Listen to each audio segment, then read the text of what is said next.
আনহা ওনার সব সম্পদ বিশ্বনবীর পায়ের সামনে ঢেলে দিল আর বলল, নবী আমার সম্পদের আমার আর মালিকানা নাই, সব সম্পদের মালিক আপনি। আপনি ইসলামের জন্য, ইসলামের প্রয়োজনে যত লাগেন খরচ করবেন, কোনো সমস্যা নেই। চিল্লায় এখন সুবহানাল্লাহ। তাহলে কয়টা অনুগ্রহের কথা আল্লাহ বললেন? চিল্লায় বলতে হবে, আরো জোরে সবাই মিলে বলেন কয়টা? তিনটা অনুগ্রহ শেষ, এবার তিনটা কর্মসূচি, তিনটা ওয়ার্ক প্ল্যান। কোরআন বোঝে না মানুষ, কত সুন্দর কোরআন বুঝতে চায় না, বুঝতে চায় না। তিনটা অনুগ্রহের কথা শেষ, এবার তিনটা কর্মসূচি। তিনটা কি কর্মসূচি? নাম্বার 1, ও নবী যেহেতু আপনি এতিম ছিলেন, এতিমের দরদ আপনি বুঝেন, বুঝে না? বিশ্বনবী নিজে এতিম ছিল, এতিমের দরদ জ্বালা তুনি বুঝে। সবার বাবা ওনার বাচ্চারা নিয়ে খেলতে যায়, ওনার বাবা নাই, কষ্ট আছে না নাই? এই দরদ, এই জ্বালা আপনি জানেন। এজন্য আপনার প্রথম কর্মসূচি ফাআম্মাল ইয়াতীমা ফালা তাকহার। ও নবী খবরদার, কখনো কোনোদিন এতিমের সাথে খারাপ আচরণ করবেন না। বিশ্বনবীরে বলার মাধ্যমে আমাদের সবাইকে আল্লাহ শিখালেন, খবরদার ওয়া আম্মাল ইয়াতীমা ফালা তাকহার। এতিমকে তুচ্ছ জ্ঞান করো না। এতিম রে এতিম বানালো কে?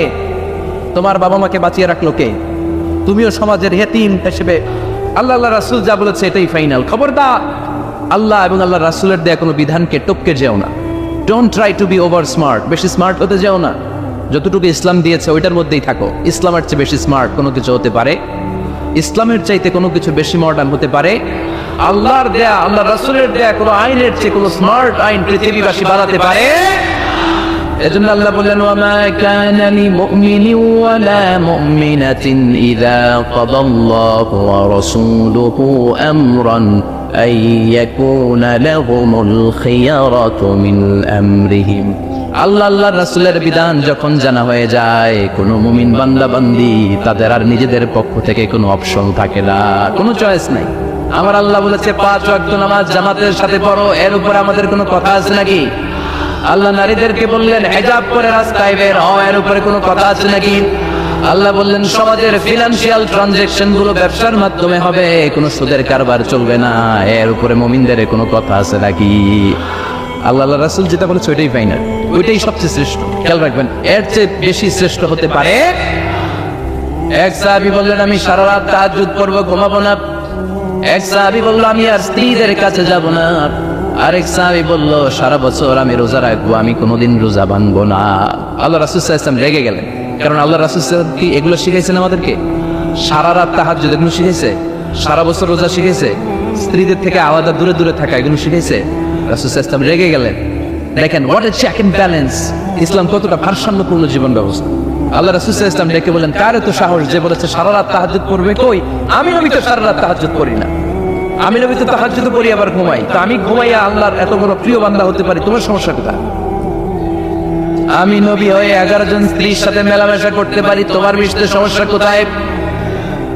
আমি নবী রোজা রাখি, আবার মাঝে মাঝে রোজা রাখি না, দিনের বেলা খাই, এভাবে মানতে তোমার সমস্যা কোথায়? ইন্নী লাখশাকুম লিল্লাহি ওয়া আতকাকুম লাহু।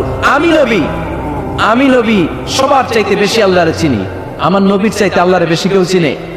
আরে নবী তো আমাদেরকে আল্লাহকে চিনিয়ে দিয়েছে, চিল্লায় বলেন ঠিক কি না? আমার নবীর চাইতে কেউ বেশি বুজুর্গ হতে পারবে না, আমার রাসূলের চাইতে কেউ বেশি আল্লাহওয়ালা হতে পারবে? তার মানে রাসূল যতটুকু শিখিয়েছে অতটুকুই শ্রেষ্ঠ। এটা টপকিয়ে, এটার উপর দিয়ে অ্যাডভান্স হয়ে সামনে যাওয়া যাবে? বেশি বোঝা যাবে না। খবরদার, রাসূল যেটা শিখিয়েছেন অতটুকুর মধ্যে থাকতে হবে, তাহলে কল্যাণ আর বরকত দিবে কে? মাগরিবের ফরজ নামাজ কয় রাকাত? কয় রাকাত? তো কেউ যদি বলে আমি অনেক বড় আল্লাহর ওলি, আমি 5 রাকাত পড়বো সব বেশির জন্য, হ্যাঁ কি কয়? হবে না। 5 রাকাত তো সেজদা কয়েকটা বেশি আছে, এটার মধ্যে রুকু কয়েকটা বেশি, কষ্টও বেশি, হবে? কথা কয় না, হবে? রমাদানের 30 দিন রোজা রাখা ফরজ, আপনি যদি বলেন না রমজানে না রেখে এটা আমি শাবান, জুলকাদ, জুলহাজ 3 মাস টানা 90 দিন রেখে দিব, বেশি রাখবো আমি, হবে? হবে? কারণ বেশি বুঝছে। কারণ কি? আল্লাহ রাসূলের চাইতে বেশি বোঝা যাবে, আল্লাহ রাসূলের চাইতে বেশি বুজুর্গ সাজা যাবে? খবরদার, never be advanced from Allah and his রাসূল। আল্লাহ এবং আল্লাহ রাসূলের চাইতে আমরা অ্যাডভান্স হব না। আল্লাহ রাসূল যা দিয়েছেন ওইটাই ফাইনাল। ওইটা কি ফাইনাল? আওয়াজ করে বলেন ওইটা কি? তাহলে সামাজিক সুখ সম্প্রীতির প্রধান মাধ্যম হচ্ছে আল্লাহ রাসূল যা বলেছে এটাই আমরা মানবো, এর উপর আমরা কোনো কথা বলতে চাই এরপর আল্লাহ ইমানদারদেরকে আবার ডাক দিলেন, বললেন ইয়া আইয়ুহাল্লাযীনা আমানু লা তারফাউ আসওয়াতাকুম ফাওকা সাওতিন নবী। ও বিশ্বাসীরা খবরদার, আমার নবীর কণ্ঠের চাইতে তোমাদের কণ্ঠ বড় করো না। ঘোষণাটা কার? কারণ সাহাবারা আল্লাহ রাসূল সাল্লাল্লাহু আলাইহি ওয়াসাল্লামের চারদিকে এরকম ঘিরে বসে থাকতো। এজন্য সাহাবাদেরকে উদ্দেশ্য করে আল্লাহ বললেন, আমার নবীর গলার সাউন্ড যতটুকু তোমাদের সাউন্ড থাকবে অতটুকু বা অতটুকুর চেয়ে কম, এর চেয়ে বড় হওয়া যাবে তাহলে বেয়াদবি হয়ে যাবে। তাহলে কি হয়ে যাবে? বনু তামিম গোত্রের নেতা কে হবে? আল্লাহর হাবিব সাল্লাল্লাহু আলাইহি ওয়াসাল্লাম পরামর্শ করছিলেন। আবু বকর রাদিয়াল্লাহু তাআলা আনহু বললেন, আমার মনে হয় এই লোকটা হইলে ভালো হয়। ওমর ফারুক বলেন, না উনি না, আমার মতে এই লোকটা হইলে ভালো। সাইয়েদনা আবু বকর বললেন, আরে না ওমর, তুমি বুঝো না, আমি যার কথা বলেছি সে হলে সবচেয়ে ভালো, তার মধ্যে নেতৃত্বের গুণ আছে। সাইয়েদনা ওমর ফারুক বলেন, না আপনি বুঝেন নাই, আপনার চেয়ে আমি ভালো বুঝছি, আমি যারে বলেছি সেই হবে নেতা। তর্ক আছে না নাই? এই তর্ক, কথার নাম কথা, কথার পিঠে কথা করতে করতে করতে করতে ওনাদের মধ্যে একটু ঝগড়ার একটা ভাব। বিশ্বনবী বসার এই ঝগড়া করতে করতে সাউন্ড বড় হয়ে গেছে, এই উনি হবে, উনি বলে না উনি হবে। বিশ্বনবীর কণ্ঠের চাইতে কণ্ঠ উঁচু হয়ে গেল। আরশের উপর থেকে একটা ধমক দিলেন কে? আল্লাহ বললেন, খবরদার লা তারফাউ আসওয়াতাকুম ফাওকা সাওতিন নবী, নবীর কণ্ঠের চাইতে কণ্ঠ উঁচু করো না। ওয়ালা তাজহারু লাহু বিল কওলি কাজহারি বা'দিকুম লিবা'দ আন তাহবাতা আমালুকুম ওয়া আনতুম লা তাশউরুন। নবীর কণ্ঠের চাইতে তোমাদের কণ্ঠ যদি উঁচু হয়ে যায়, তোমাদের সব নেক আমলগুলো আমি আল্লাহ বাতিল করে দেব। ধমকটা ছোট না বড়? ছোট না বড়? মনোযোগ আছে আপনাদের? যদি নবীর কণ্ঠের চাইতে তোমাদের কণ্ঠ বড় হয়, জীবনে যত ইবাদত করছো সব বাতিল। নামাজগুলো বাতিল, কাজে আসবে না। হজ করছো বাতিল, রোজা রেখেছো বাতিল, সব বাতিল। বেয়াদবি করেছো নবীর সাথে, চিল্লায় বলেন ঠিক কিনা? নবীর কণ্ঠের চাইতে নিচু হতে হবে কণ্ঠ। এই আয়াত আসার পরে সাহাবারা তো এমন ভয় পেলেন, এবার নবীর কাছেই কেউ আসে না। সুবহানাল্লাহ বলবেন না? ভয় আসে না, ভয়ে না জানি আমার কণ্ঠ আবার নবীর কণ্ঠের চাইতে উঁচু হয়ে যায়। ওমর ফারুক রাদিয়াল্লাহু তাআলা ডানে ঘুরে বায়ে ঘুরে কাছে আসে না। আবু বকর রাদিয়াল্লাহু তাআলা ডানে ঘুরে বায়ে ঘুরে কাছে আসে না। আল্লাহর হাবিব ওমর ফারুককে ডাক দিলেন, এই ওমর সামনে আসো, এদিকে আসো। ওমর ফারুক আসলেন, কিন্তু ওমর ফারুক এত আস্তে আস্তে কথা বলেন, বিশ্বনবী ওমর ফারুকের কথা কানে শুনে না। সুবহানাল্লাহ নাই? এত আস্তে আস্তে ওমর ফারুক কথা বলেন, বিশ্বনবী শুনতে পান না। ওমর কি বললা, একটু জোরে বলো না। ওমর ফারুক একটু জোরে বললেন, তাও শুনেন না। বিশ্বনবী বললেন, আরেকটু সাউন্ড বড় করে বলো, আমি তো শুনি না, জোরে বলো। ভয়, কারণ কণ্ঠ যদি উঁচু হয়ে যায় আমার নবীর কণ্ঠের চাইতে, জীবনের সব ইবাদত শেষ। এজন্য কথা কওয়ার দরকার নেই, ইবাদতগুলো ঠিক থাকে, আওয়াজ করে পড়তে হবে আল্লাহু আকবার। তাহলে 2 নম্বর গাইডলাইন, লা তারফাউ আসওয়াতাকুম ফাওকা সাওতিন নবী, নবীর কণ্ঠের চাইতে কণ্ঠ উঁচু করো না। আপনারা হজ উমরা করেছেন কে কে দেখি? মাশাআল্লাহ, হাত নামান। যারা আমরা করি নাই, আমরা আল্লাহর কাছে কামনা করি, আল্লাহ আমাদেরকেও তুমি যাওয়ার তৌফিক দাও। আমরাও যেন আমার নবীর কবরের সামনে দাঁড়িয়ে নবীর সালাম করতে পারি, তৌফিক দাও। আমিন। আমরাও যেন রাউদাতুম মিন রিয়াদিল জান্নাহ ঢুকে 2 রাকাত নামাজ পড়তে পারি, তৌফিক দাও। তোমার ঘরটা যেন তাওয়াফ করতে পারি, তৌফিক দাও। মক্কা মদিনার ঐতিহাসিক জায়গাগুলো যেন দেখে হৃদয়টারে ঠান্ডা করতে পারি, আল্লাহ তৌফিক দাও। তো যারা গিয়েছেন তারা জানেন, মসজিদে নববীতে নামাজের পরে আপনারা যখন পূর্ব দিকে, প্রথম কাতারের পূর্ব দিকে সবাই লাইন ধরে যেতে যেতে প্রথমে বাম দিকে পড়ে রাউদাতুম মিন রিয়াদিল জান্নাহ, জান্নাতের বাগান সমূহ থেকে একটা বাগান। পুরো মসজিদে নববীর কার্পেটের এক কালার, ওই রাউদাতুম মিন রিয়াদিল জান্নাহর কার্পেটের আরেক কালার। আল্লাহ রাসূল সাল্লাল্লাহু আলাইহি ওয়াসাল্লামের ঘর আর মিম্বার এতটুকু জায়গাকে অন্য কালারের কার্পেট দেয়া হয়েছে। এটা দুনিয়ার বুকে জান্নাতের টুকরার মধ্যে থেকে একটা টুকরা, সুবহানাল্লাহ। আজ এরা খুব ভিড় করে এখানে নামাজ পড়ার জন্য। এটা বাম দিকে পাবেন। এরপরে যেতে যেতে কিছু দূর যাওয়ার পরেই বাঁ দিকে পাবেন বিশ্বনবী সাল্লাল্লাহু আলাইহি ওয়াসাল্লামের কবর, আল কবর আশ শরীফ। আমার নবী এখানে শুয়ে আছেন। যেই নবীর কথা আজীবন ওয়াজে শুনলেন, যেই নবীর নামাজের তাশাহুদে বসে সালাতু সালাম করে শোনা, যে নবীর জন্য দেহের তাজা রক্ত আমরা বিলিয়ে দিতে রাজি, ওই নবীর কবরের সামনে যে যখন দাঁড়াবেন আর ভাববেন আমার আর নবীর থেকে ব্যবধান 5-6 হাত, এইখানে আমার নবী শুয়ে আছে, এইখানে আমি, আপনি কি ধৈর্য ধারণ করতে পারবেন? কথা বলেন, নিজেকে সামলে রাখতে পারবেন? আমার নবীর কোন উম্মত প্রথম যখন উমরা করতে যায়, হজ করতে যায়, নবীর কবরের সামনে দাঁড়িয়ে নিজেকে সামলে রাখতে পারে না, চিৎকার দিয়ে কান্না আসে, চোখ দিয়ে ধা ধা করে অশ্রু ঝরে। যেই নবীর ভালোবাসা আমার হৃদয়ের মধ্যখানে, আমার নবী নাকি শোয়া আছে এই জায়গায় আমার নবী শোয়া। সহ্য হয় না, বুক ফেটে চিৎকার আসে, কিন্তু চিৎকার দেয়া যায় না। কারণ যে আয়াতের তাফসীর আপনাদেরকে শোনাচ্ছি, এই আয়াতটা বিষ্ণুনবীর কবরের উপরে লেখা। লা তারফাউ আসওয়াতাকুম ফাওকা সাউতিন নবী, তুমি নবীর দরবারে এসেছো, এখানে বড় গলায় আওয়াজ করে কোনো কথা বলা যাবে না। চিল্লায় বলেন ঠিক কি না? এই আয়াতটা আজও লেখা নবীর কবরের উপর। লা তারফাউ আসওয়াতাকুম ফাওকা সাউতিন নবী, নবীর দরবার, এখানে চিৎকার চেঁচামেচি করে দুরূদ পড়া যাবে, লাফালাফি করা যাবে না।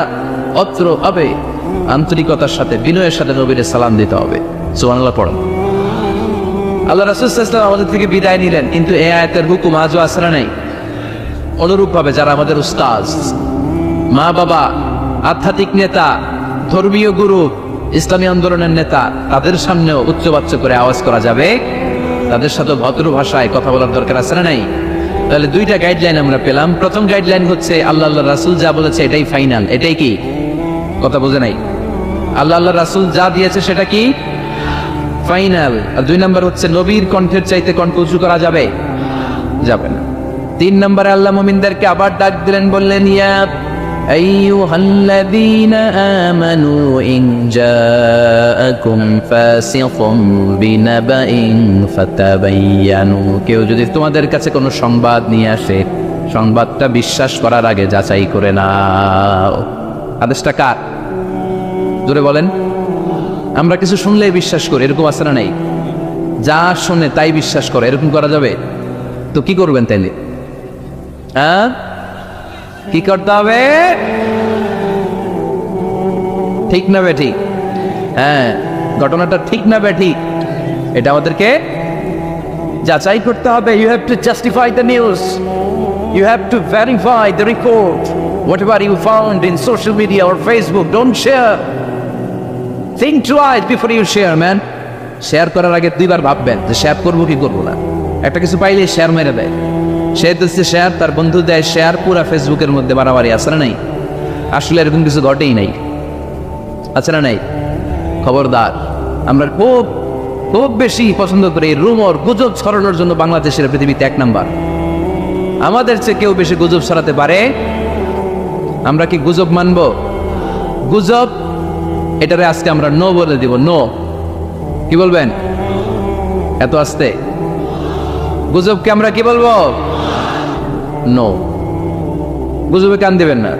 প্রায় দেখবেন সোশ্যাল মিডিয়াতে অমুক নেতার গোপন ভিডিও ফাঁস। তো অমুক নেতার গোপন ভিডিও ফাঁস হয়েছে, আপনার কি সমস্যা? আপনার এত ভালো লাগে কেন?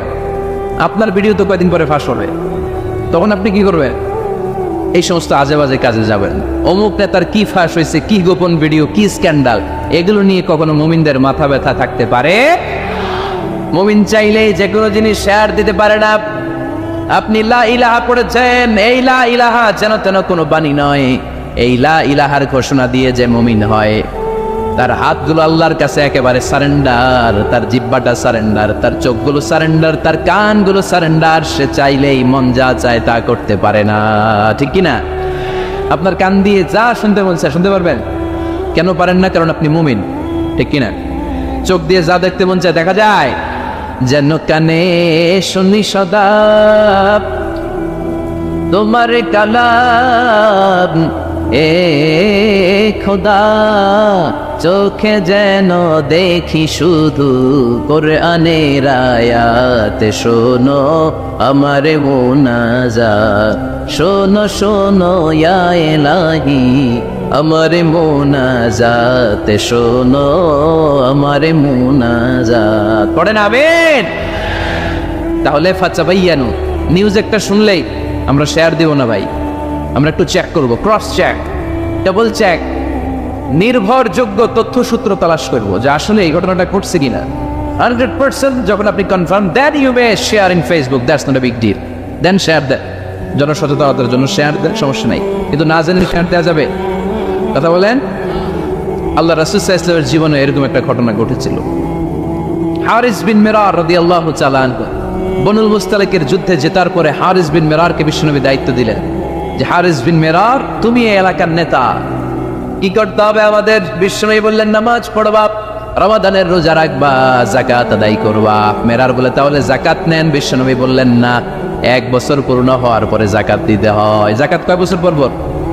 যাকাত প্রতিদিন দেয়া লাগে।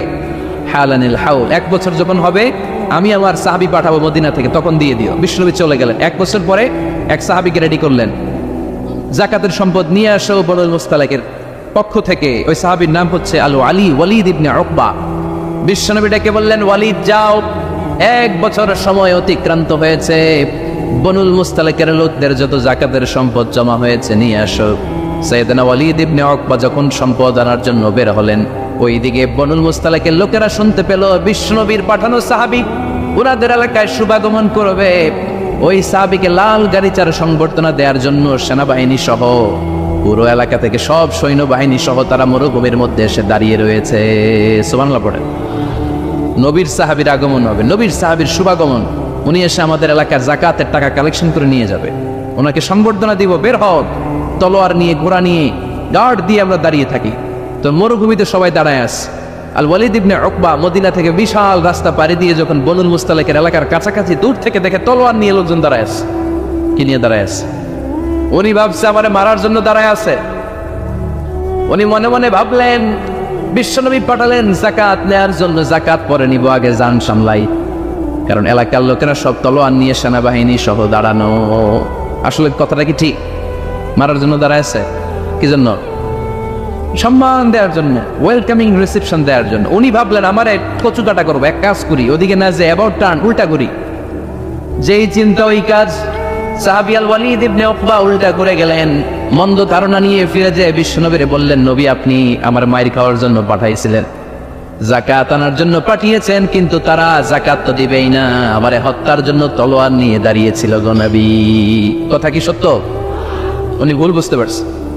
উনি ভুল বুঝেছেন, না বুঝে ভুল কথায় বিশ্বনবীর কাছে প্রচার করে দিলেন। আল্লাহর হাবিব সাল্লাল্লাহু আলাইহি ওয়াসাল্লাম সহজ সরল মনা নবী, সাহাবী তো আর মিথ্যা বলবেন না। বিশ্বনবী বিশ্বাস করলেন। বিশ্বাস করে খালিদ ইবনে ওয়ালিদের নেতৃত্বে 1000 সৈন্যের অভিযান পাঠালেন। বললেন যাও, যে দেখো ঘটনা কি, ঘটনা সত্য হলে অভিযান চালাও। আল্লাহ বলেন নবী অভিযান পরে চালায়, একটু থামেন। ফাতাবায়ানু ইন জাআকুম ফাসিকুম বিনাবাইন ফাতাবায়ানু। নবী ওয়ালিদ এসে আপনার কাছে যেই তথ্য প্রচার করেছে তথ্যটা সঠিক নয়, আগে যাচাই করেন, তারপরে অ্যাকশনে যান। ঠিক কি না? আমরা ডাইরেক্ট অ্যাকশন মারি। আমরা কি করি? Action action, direct action. সত্য না মিথ্যা ধারধারি না। অপছন্দনীয়। আল্লাহর হাবিব সাল্লাল্লাহু আলাইহি ইসলামের একটা অভ্যেস ছিল, তিনি কোনো এলাকায় গেলেই প্রথমে একটা মসজিদ বানায় ফেলতেন। সুবহানাল্লাহ পড়েন। তার মানে মসজিদ কেন্দ্রিক তিনি সব করতেন, মস্ক সেন্টার্ড। আগে মসজিদ, তারপরে সব। যেমন তিনি মক্কা থেকে যখন মদিনায় হিজরতে আসবেন, মদিনায় ঢোকার আগে কোবা নামক একটা এলাকায় তিনি কয়েক সপ্তাহ ছিলেন। ওখানে এই 2 সপ্তাহের ব্যবধানে একটা মসজিদ বানায় ফেলছেন, মসজিদে কোবা। মসজিদের নাম কি? প্রতি শনিবারে তিনি মসজিদে কোবায় যেতেন, ওখানে যে সালাত পড়তেন। এবং আল্লাহর হাবিব বলেছেন, কেউ যদি, আপনারা যখন মদিনা শরীফে যাবেন, শনিবারে যদি কেউ সকালবেলা আপনারা যে কোবা মসজিদে যে অজু করে, ঘর থেকে অজু করে যে 2 রাকাত সালাত পড়েন, তাহলে উমরা করলে, একটা মাকবুল উমরা করলে যেই সওয়াব, ওই সওয়াব আল্লাহ আমলনামায় দিয়ে দিবেন। কোবা থেকে তিনি মাইগ্রেট করলেন মদিনায়। মদিনাতে যেও তিনি একটা মসজিদ প্রতিষ্ঠা করলেন। মসজিদটার নাম সবাই বলেন, মসজিদে নববী। আল্লাহ রাসূল সাল্লাল্লাহু আলাইহি ওয়াসাল্লাম খুব চমৎকার লোকেশন বাছাই করতে পারতেন। লোকেশন তিনি দেখলেন কোথায় করলে ভালো হয়, কোথায় কোথায় কোথায়। খুঁজতে খুঁজতে এমন জায়গাটা পছন্দ হলো, সেখানে ছিল পুরাতন খেজুরের বাগান, ধ্বংসাবশেষ, আর ছিল মুশরিকদের কবর। আল্লাহর হাবিব বললেন, মুশরিকদের কবরগুলোরে হাড্ডি আর কঙ্কাল সহ উঠায় ফেলো, উঠায় আরেক জায়গায় দাফন করো। সুবহানাল্লাহ পড়েন। খেজুর গাছগুলো কেটে সমান করো, ধ্বংসাবশেষ ভেঙে মাটির সাথে গুড়িয়ে দাও, এখানে হবে আমার মসজিদ। স্থাপিত হলো মসজিদে নববী। সুবহানাল্লাহ পড়েন। এখানেই 10 বছর বিষ্ণু ইসা ইসলাম ইমাম ছিলেন, খতিব ছিলেন। এজন্য যারা ইমাম, যারা খতিব, তাদের অনেক দায়িত্বই, তারা বিষ্ণু ইসা ইসলামের রেখে যাওয়া দায়িত্ব পালন করছে। আল্লাহর হাবিবের যে চাকরি ছিল, ইমাম সাহেবদের একই চাকরি। আল্লাহর হাবিবের যে দায়িত্ব ছিল, ইমাম সাহেবদের একই দায়িত্ব, কিন্তু তাদের বেতনটা বড্ড কম এদেশে, তাই না? সামান্য কিছু বেতন দিয়ে ইমাম মুয়াজ্জিনদেরকে আমরা রাখি, এটা ঠিক না। এজন্য টাঙ্গাইলবাসীদেরকে আমি প্রথম যে মেসেজটা দিতে চাই, ইমাম মুয়াজ্জিন আর খাদেমদের বেতন বাড়ায় দেন। আপনার বেতন বাড়ায় দিবে কে? সভাপতি সাহেব, সেক্রেটারি সাহেব, ক্যাশিয়ার সাহেব, বেতন বাড়ান, ওনাদের বেতন বাড়ায় দেন। আপনাদের জীবনে বরকত দিবে কে? ইমাম মানি নেতা। ইমাম মানি কি? নেতার সাথে যদি আমরা খারাপ আচরণ করি, এটা আমাদের জাতির জন্য কখনোই কোনোভাবে কল্যাণকর হতে পারে না। আল্লাহর হাবিব সাল্লাল্লাহু আলাইহি ওয়াসাল্লাম নিজ হাতে মসজিদ তৈরি করলেন। আমাদের মতো টাইলস আর এয়ার কন্ডিশনের মসজিদ, মসজিদে নববী না, এরকম ছিল না। বালুর ফ্লোর। কিসের ফ্লোর? ছাদ ছিল খেজুর পাতার ছাউনি। বৃষ্টি হলে ওই বালুর মধ্যে কাদামাটি হয়ে যেত, আর ওই কাদামাটিতেই দাঁড়িয়ে নামাজ পড়তেন মুহাম্মদ সাল্লাল্লাহু আলাইহি ওয়াসাল্লাম। সাহাবারা বলতেন, আল্লাহর হাবিব যখন নামাজ পড়ে আমাদের দিকে তাকাতেন, রাআইতু আসারা তিনি ফি জাবহাতিহি, আমরা রাসূলের নাকে এবং কপালে দেখতাম কাদার মাটি মিশে আছে। আল্লাহর হাবিব যখন মুসল্লিদের দিকে তাকাতেন,